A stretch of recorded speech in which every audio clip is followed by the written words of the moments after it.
Tata cara salat gerhana. 1. Berniat di dalam hati dan tidak dilafatkan.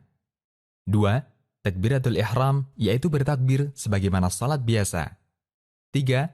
Membaca doa istiftah dan berta'awud, kemudian membaca surat Al-Fatihah dan membaca surat yang panjang, sambil dijaharkan, yaitu dikeraskan suaranya, bukan lirih. 4. Kemudian ruku' sambil memanjangkannya. 5. Kemudian bangkit dari ruku' atau i'tidal sambil mengucapkan Sami'allahu liman hamidah, Rabbana walakal hamd. 6. Setelah i'tidal tidak langsung sujud, namun dilanjutkan dengan membaca surat Al-Fatihah dan surat yang panjang. Berdiri yang kedua ini lebih singkat dari yang pertama. 7. Kemudian rukuk kembali atau rukuk yang kedua, yang panjangnya lebih pendek dari rukuk sebelumnya. 8. Kemudian bangkit dari rukuk atau i'tidal. 9. Kemudian sujud yang panjangnya sebagaimana rukuk, lalu duduk di antara dua sujud, kemudian sujud kembali. 10.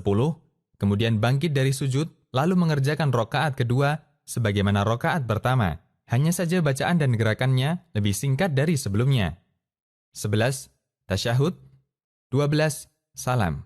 Salat gerhana disyariatkan bagi kaum muslimin yang melihat peristiwa gerhana matahari atau bulan. Nabi SAW bersabda terkait peristiwa gerhana.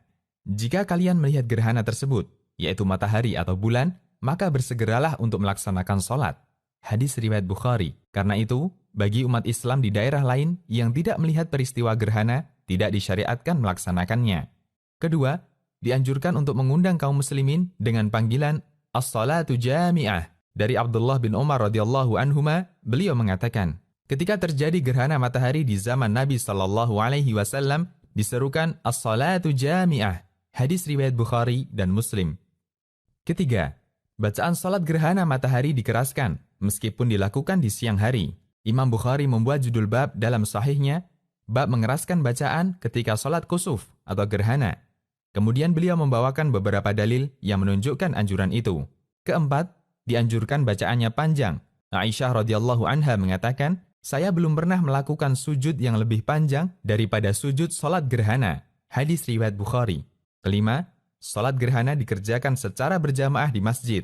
Imam Bukhari membuat judul bab salat kusuf secara berjamaah. Al-Hafidh menjelaskan, meskipun imam tetap tidak datang, maka salah satu di antara masyarakat menjadi imam bagi jamaah yang lain.